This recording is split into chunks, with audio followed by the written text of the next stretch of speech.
Today on the G3 Boardroom, we are going to be reviewing Last Light by Gray Fox Games. It is a medium to heavyweight space resource gathering game. The first person to gather 20 of the resource called Light wins it, but there's more than that. There's really no way to win the game just by gathering resources. Well, it's a 4X game. It's a 4X game. Yeah. So, you expand, extract, exploit, 4X game. And I think they build this one as a 4X you can play in 45 minutes. No. It's like 45 minutes per X. So Yeah. I think it can be done by a team of people who really know how to play it. Yeah. And it is a simultaneous. When we play Yeah. through our That's probably playthrough, it's longer, but we play it linearly just to make more sense. More or less. If you Right. got a bunch of guys that you really know the game and everyone just playing simultaneous, it's gonna probably go faster. Right. But one thing that's interesting about this one, and I don't know if it's a good or a bad, but there's some resource gathering games where you can just gather the resource. There's some games like Acropolis where you can exploit one part of one aspect of the game and you can take that one aspect to victory. This one, you got to kind of be doing everything equally. Well, I'm going to disagree with your comparison there only because of this. Acropolis, you play in a bubble. Mm-hmm. The only time you're interacting with other people is when you're choosing different tiles. This, you start to do something, we see it. And we're like, I'm not going to let you get away with that. And here we come. True. I guess I just meant in the broadest of terms where, you can focus on one aspect and, Right. Like the Corn Baron. Oh, yeah. The Corn Baron always wins. So. Yeah. Thoughts, Bob? I always step on Bob in these, so I'm gonna zip it for a half a second. I'm gonna let Bob share his thoughts because Bob has thoughts. We're going to leave. Yeah. Go, Bob. Do your thing. I do like it. I So know anyway. we've played this a few times. And I want to try again, even though I got pantsed on the last during the playthrough. I do like it. It's got different ways to win it, and you kind of have to expect where the board's going to turn. And I didn't always do that. The one thing I don't like about it is that there's some of the rules are a little vague, especially when it comes to combat. We had to kind of step back a little bit, figure out what control meant. I think control is definitely in the book, but I think the vague rules that we struggled with are all timing issues. It's like you're supposed to be playing simultaneously, but even when we're playing simultaneously and none of us have played a command card, there are some things where the timing is kind of funky. Yeah. And so it's like, okay, can I do this before you do that? When exactly do you mind? Because I've parked my guy here on top of it.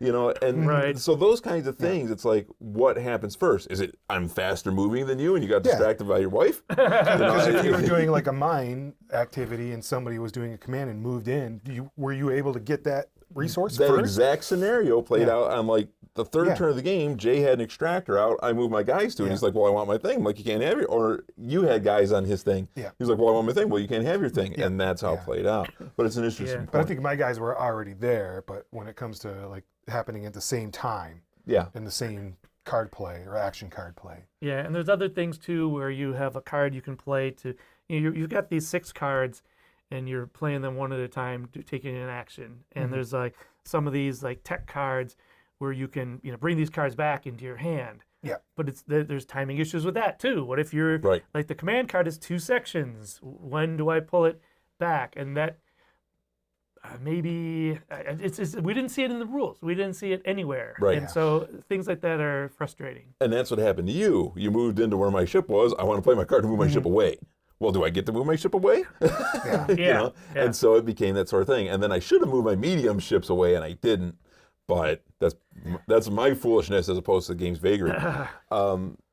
Combat's a little, I know when we first played it, we debated the combat a lot. And I know now it's pretty much unless somebody else has played a command card at the same time, it's pretty much one side. You shoot at defenseless people. Yeah. Yeah, Or that sounded really bad. That sounded really bad. If you think about it, I'm so used to when we were playing board games, it was always head to head. Yeah. Like a Risk or a Axis and Allies. You come into my territory, I'm fighting back and I'm killing your guy. Right. Yeah, I'm rolling Whereas defense die. This is always a surprise attack kind of. Yeah.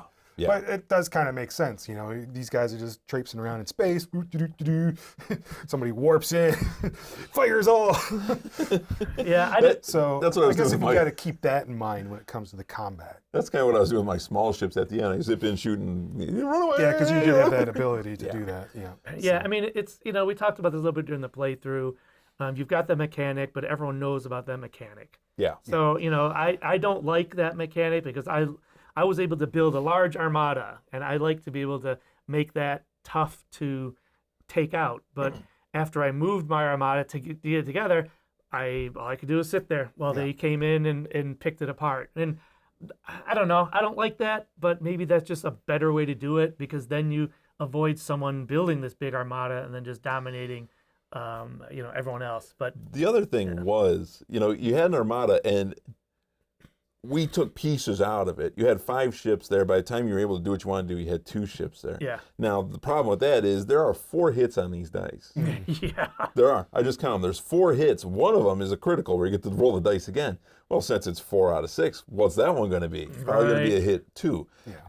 And in this middle of our game, you had 3 ships in the middle. I had 2, and we destroyed each other. Because we had both played a command card, so we were both able to attack. Yeah. The classic Axis and Allies, true Risk warfare. Yeah. And that's what happened there. It's an interesting thing, but that was me that said that. I'm not in love with the not being able to defend myself mechanic. Yeah. But since that's for everyone, you can plan around it, and you do it. And how I've played this game and how we've played iterations in the past is I'm into hit and runs. I hit, I leave. Yeah. I come in, shoot, and I'm gone. Because I don't want you next turn to be like, well, now I'm going to get you back. No, I'm already gone. I'm out the door. Because I won the game, I'm in a good mood. Game is great. There's nothing wrong with it. And I'm gonna give the designer a point for having that mechanic. Allowing you to win? No, allowing you to, you can't fight back because. We'll say that's a plus because everyone knows it, and it's different. Bob, rattled off a whole bunch of games where you can fight back. There's a lot more, and this one you can't. So I'll give him a point for uniqueness. But if I would have lost, I would have been going on a tirade about how stupid that rule is. You did make an interesting point. One of you did. I'm sorry. That it keeps someone from building up just a mass armada that can't be defeated. Yeah, that's what I was saying. And so, really, you had all those ships there in the middle. And if you were able to defend yourself, if you're rolling the dice to defend, could we have done anything to crack it? You probably would have taken out as many ships you did. If you did, you still would have had me from 5 down to 2. But then you would have lost some ships also. Because I've got this thing here. Each player gets an ability, and immediately after rolling combat dice, you may pay resources to re-roll or to roll an extra one. Because I never got a chance to use that. So. That's funny because my ship ability was that exact same thing. Oh, really? That I could, for my big ship, I could re-roll dice. Oh, okay. We've gotten this far. I haven't said anything about the components. This one definitely qualifies for the games that look tasty to eat. These gumballs are fantastic looking. They're lolly planets. But the pieces are beautiful. The board rotates real smooth, real nice. That's not a problem. The cardboard for these is thick. That's pretty good. Small cards, I definitely sleeve them because you do handle the small cards a lot when you're shuffling through looking for things. Yeah. Not necessarily while they're in play. These cards are definite must sleeve because you handle these a lot. Might complain about the components. Bob's already putting them over here. That's a problem. That's a 5. That's a 1. But they're not that much different. They should be different colors. Different hues? Okay, they're light, so whatever. Yeah, I guess that you have to really look to see where somebody else is at their point of the game. Yeah, right. it's and hard to tell. At one point, I said, "JD, you got 16." He's like, "No, I have 4." I mean, if that's part of the rules, if somebody asks you, some games you have to say where you're at. Right. Yeah. This one you could. But I mean, you should be able to tell from looking at across the table where someone is, unless Yeah. these are hidden. Then they should give you a. Yeah, but too that's bad you don't have a that'd DM be screen. tough. Yeah. Yeah, and looking at mine, I've got 19 here, but I deliberately separated mine, as did you. But I you don't have the you opportunity. can't tell. Can you tell what the difference is? I didn't have the opportunity. There you go, Bob. There you go. Oh. That looked like another one. Anyway, I honestly can't tell. Yeah. And that's my one complaint about the components in this game. Really? Is you just can't tell. Not easily. Yeah. So- I mean, you do kind of have to be eagle-eyed for this game because of that reason, and a lot of these things too. Like, as you explore a planet, you flip over this little half thing, which, by the way, is a little bit tough to do. Yeah. And Chub then it's a little fingers bit like me. If you It's got a little bit- adult-sized hands, yeah, it's not obvious, what is the ongoing and which is the And immediate. they're not You heavy just- enough where a slight breeze or a little bump is gonna Yeah, I mean that's move it or misplace it. whatever. It's like playing Operation. Whenever time you're Right. turning one of those over. I was gonna say too, with all those ships, it can get a little cluttered. It can. That's kind of to be expected. I don't know if there's an upgraded version of this where your ships are like minis.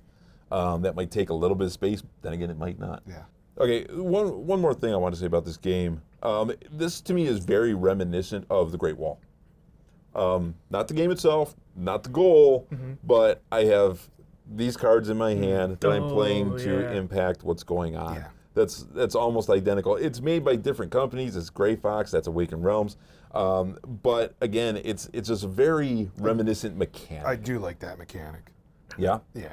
That you only have a certain amount of actions, and it plays to your strategy, especially with the refresh card, which is what we had the difficulty with Yes. our first time Right. playing through. Well, the difficulty we had is what would happen is someone would play a refresh card, and then the other people would keep playing, and that person was like out. Yeah. And that's really not how it works. When you play your refresh card, you get your cards back. Play continues, you don't pass, and that's one of the things we So had done. the first Yeah. time we played it, we kept that refresh until the end. Yeah. Until we played all of our actions. So this time, I'm pretty sure Bob played refresh like on second action. Like, Oh yeah. Because I wanted my guys out there and start, occupying property. But then, so there's definitely a lot of strategy you can play with this And game. it's another case in point that when you play by the rules, it's more fun. Yeah, a lot more fun. A lot more fun. I do like this game. I think you can pick up a copy for what do we find? I found it anywhere from $38 up for the base edition up to $250 for the Kickstarter deluxe. We'll Super mega come ukulele. give you a hug when we deliver it, whatever. I might go in there. But yeah, I mean, so anyway, for $38, I saw the base version for like $50 also. So I do recommend this one though. I enjoy it, and like we said, now that my complaints really are these pieces, and I think the rule book needed another pass. Yeah. It really needed another pass. There's a lot of replayability here, though. There are numerous alien races with their own bonuses. There's tons of tech cards. There's a lot of duplicates in there, but there's barrels, and we got half a deck left over here. I do want to point this out, though. I was summing up, and I forgot this whole point. I think I know why Jay won. okay. Well, no. Look how many tech cards you have Yeah. versus how many tech And cards every time we you play have. a research, you gain a light, too, if you And- had it more than 4. Jay was cranking out the Yeah. tech, and that's a good strategy. It gave you abilities we didn't have. It gave you advantages we didn't have, and it worked out for you. And I have eight in play. For every 4 you have in play, you get 2 light. Yeah. At the end of the round. You thought I was gonna make fun of you. No, I thought you were just going to say, well, I'll tell you why he won. I made this big mistake, and Bob made this mistake. I and- made a few. I made mistakes. He made mistakes. You made mistakes. Yeah. Everybody makes mistakes, but I think that gave you the advantage. I think that gave you the extra hook that was the get me over the edge hook. This was a It weird. was a close game for you guys. Yeah, was. definitely. Yeah, it was a weird experience for me because in games like this, Jason, it's his wheelhouse. He dominates things as you can see in SETI. We talked at the end of the playthrough that he crushed us in SETI. I don't. I don't. I mean, I'm the kind of player. I'm trying to be the corn baron. I'm trying to exploit the one Take your corn. one thing. And in this one, I was able to, and I kind of set out to just do all, get these tech cards and try to do other stuff. Try to do everything all at once, which I'm bad at. I cannot multitask in these games, and I was lucky that I was able to multitask well. Speaking of that now, I just can't play space games anymore. Yeah. SETI, Galaxy Charge. Oh, you didn't do too bad in SETI. You came in second. Yeah, but a far second to his. I think I beat you by like 1 point. And that's pretty bad. But I do enjoy this game. I want to play it again, and I want to get a fourth guy and see how it really works out. I find it interesting. The rules could use a little bit of work, but other than that, I think it's a good game. It's a worthy pickup. Yeah, let us know down in the comments if you read the rules and you think they're all, if you think we're crazy that we can't figure them out. I mean, let us know. Maybe we missed something in the rules. Maybe something we asked about was obviously on page 3, but we missed it. And the 10 times we went over it. The book is really small too. It's just not there. Anyway. Yeah. All right. Until next time, go down, hit like, hit subscribe. That really helps out the channel. We appreciate you. And at this point, I guess we will see you for convention season.